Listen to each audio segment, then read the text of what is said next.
Good afternoon, everybody. Uneducated Economist here. So I want to thank Divergent Tiger Bear, who has been in communication with me on Telegram and had a video suggestion asking me to kind of break down what's going on in the economy in a nutshell, like to break it all down quickly and put it into a nutshell so that we have a quick 10-minute video describing what's going on inside of the economy right now so people have a better understanding.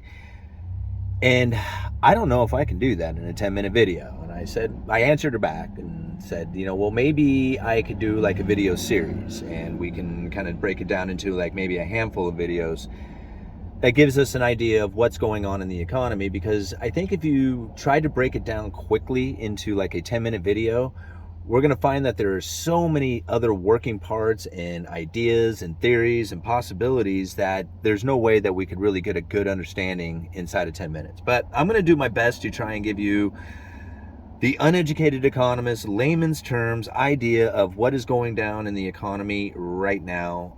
And thank you very much, Divergent Tiger Bear, for the video suggestion.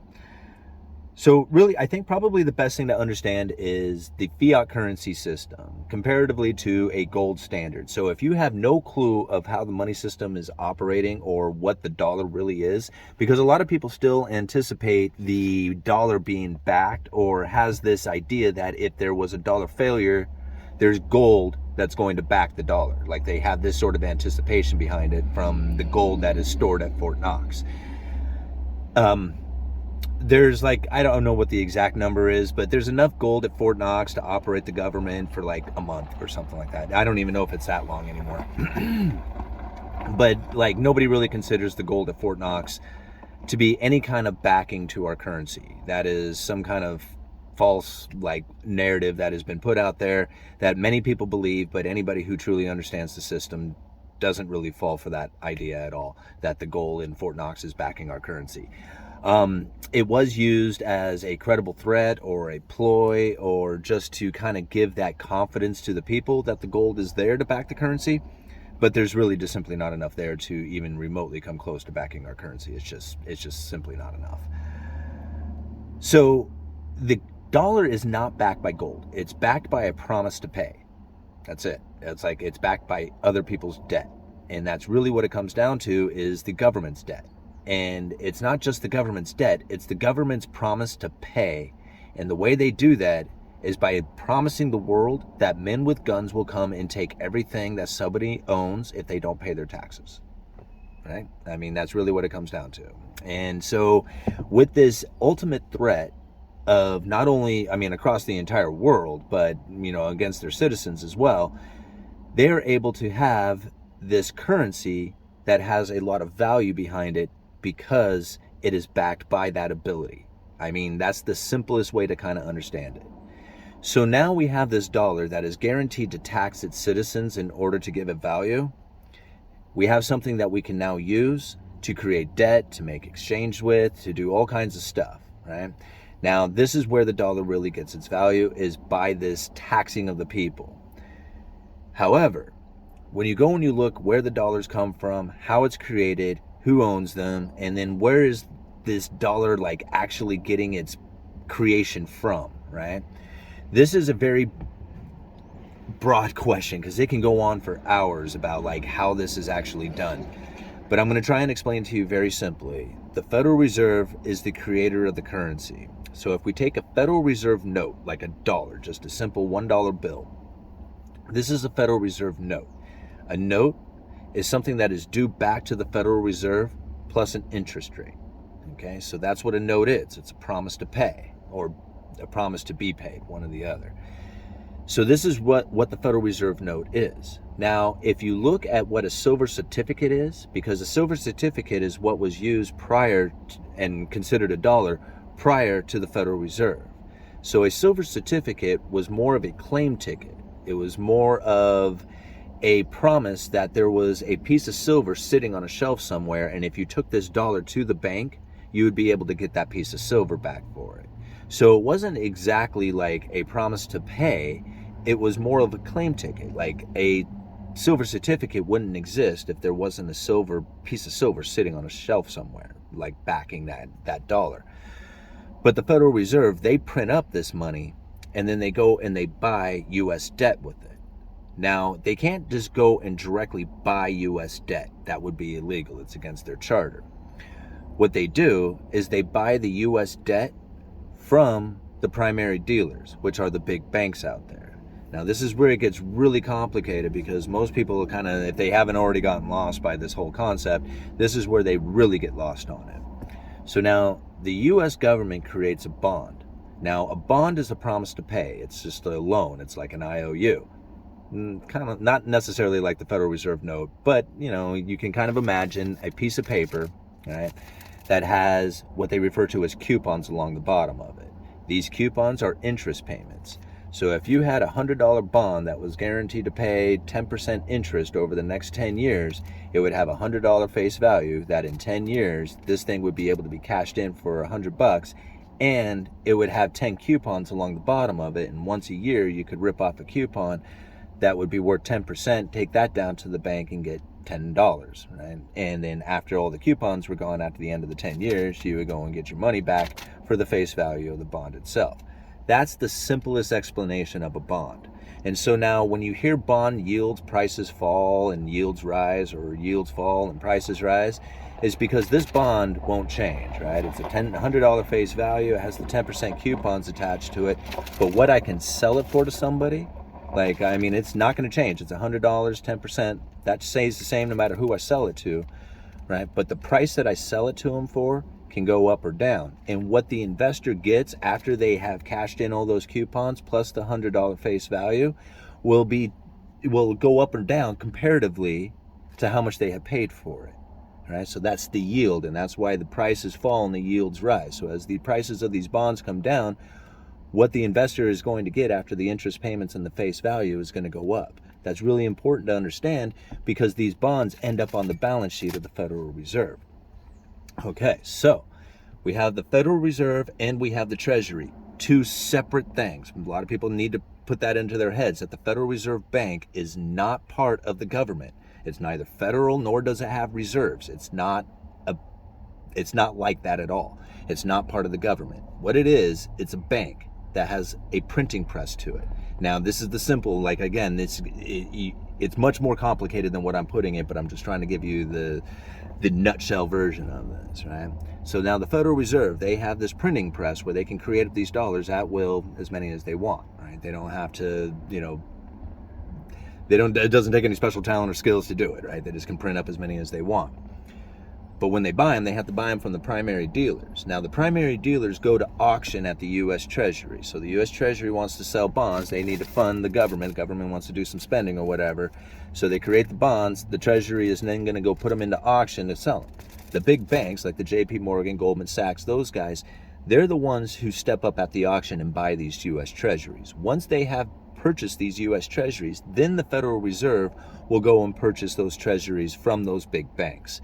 That is the process in which that this money comes into creation, right? Is that they have purchased these bonds from the big banks, right, who have purchased those bonds from the U.S. Treasury. And the reason why they go this path is because they are purchasing something that has already been purchased. If they went right to the Treasury, that would be monetizing the debt, and that would be illegal against their charter, and they technically can't do that, even though it's this roundabout way of monetizing the debt. So that was the description of quantitative easing. That is like the simplest understanding of what happened there and how money is created. The U.S. Treasuries, when they sit on the Fed's balance sheet, now the Federal Reserve can do a handful of stuff with these things, right? They can continue to purchase them and add to their balance sheet, which increases the balance sheet, puts more money into circulation. But when these treasuries come due, because that's what they are, they're a bond that's going to come due, when that money comes back to the Federal Reserve, right, because the bond is coming due, so the money is, they're cashing in their bond. They're saying, hey, man, all the coupons have been, I got my coupon payments and the face value. I want my money back. The Federal Reserve is in that very same position. They get the dollars back, right? So unless they go and purchase another bond with that money is destroyed. That's money coming out of the system. So this is the way that money comes into the system and out of the system, right? The simplest way, right? And the quantitative easing explanation is the easiest way to talk about how money gets in. There's all kinds of other ways, like fractional reserve banking and stuff like that, but that's such another topic that it's kind of hard to put that into a nutshell.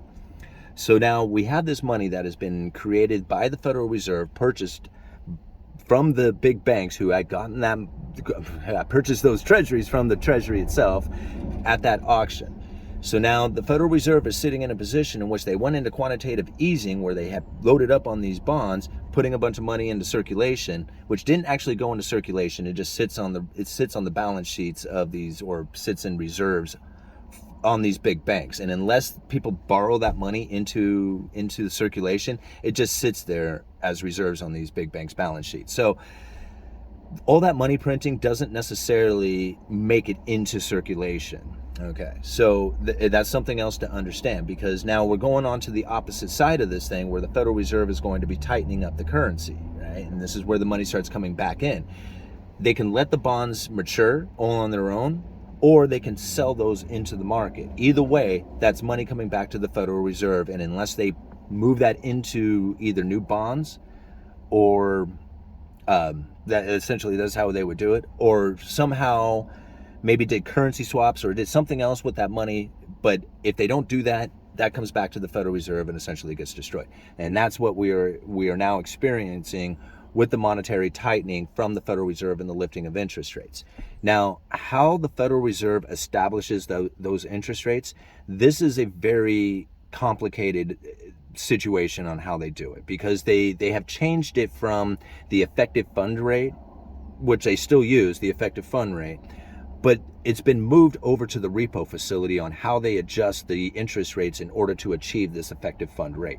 Now, I'm not going to go into the repo facility too deeply, because I think trying to understand how they establish the effective fund rate is much easier to try and grasp, and then to try and understand what the repo market is after that is much easier, because the effective fund rate is the actual rate of interest rate that the big banks lend to each other on an overnight basis. The Fed funds rate, right, what the Fed says, hey, we have our Fed funds rate, that's a target rate. It's as if they had wrote it on the wall saying, hey, this is what we're shooting for, okay, boys? The effective fund rate, the overnight lending rate coming from the big banks. So when the big banks, at the end of the day, some of them are in need of reserves and some of them have excess reserves. The ones who are in need of reserves borrow from the ones who have excess reserves, and that overnight lending rate, that is the effective fund rate. Now, the Federal Reserve, what they used to do is they would buy and sell treasuries off these big banks in order to establish that overnight lending rate. So if there was too many treasuries in the market and they didn't have the effective fund rate landing in the Fed's target, they would pull treasuries out of the big banks, or they would purchase, or they would put them back in, buying or selling, right? These treasuries on these big banks in order to establish the reserves that these big banks need, the reserve levels, and get that Fed funds rate, or the effective fund rate, to land where the Fed fund rate is. That has now been moved because there was such an abundance of money in the system that it actually, well, it started off when there was a lack of money in the system back in September of 2019, where there was this tax payment that had been made, and it took a bunch of the money out of the big banks and moved it over to a general treasury account from the big banks to the U.S. Treasury at the Federal Reserve. So it took all this cash out of the big banks. Well, that left them with not enough cash in the system to operate the next day. And some of these banks who were in need of reserves couldn't find them. And so they started in search of them anywhere they could get, ended up finding that the overnight lending rate shot up to 10%. And the Federal Reserve was like, oh, hell no. And they stepped in with the repo market and said, okay, well, you guys are loaded up on these treasuries. You don't have enough cash. What we're going to do is we're going to take the treasuries off of your account and hand you cash. And we're going to do this on an overnight basis every single day and call it the repo facility. And that's really where the interest rates ended up landing at, was at this repo facility as they were buying and selling treasuries, either if there was too much cash in the system or not enough cash in the system. Because right now they have the repo facility working exactly the opposite. We're back in 2019 when they had to really establish this permanent. It was temporary at the time, or it was just a pressure relief. It was just like a tool that the Federal Reserve used, but they wanted a standing repo facility. And that's what ended up occurring after the September of 2019 issue with these banks pretty much freezing up because they didn't have enough cash in the market.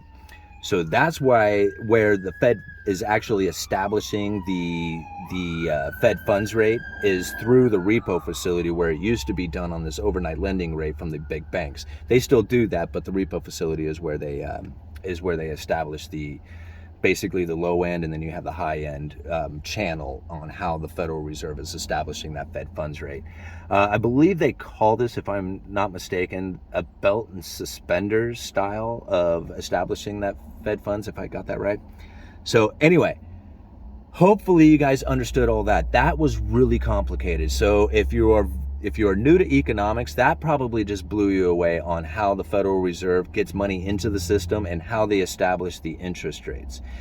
That's really important to understand all that stuff right there, because when it comes to understanding how mortgages work, how car loans, how credit cards, all that stuff starts to become clear on why they are the way they are when you understand how it is that the Federal Reserve is operating and putting that money into the system or taking that money out.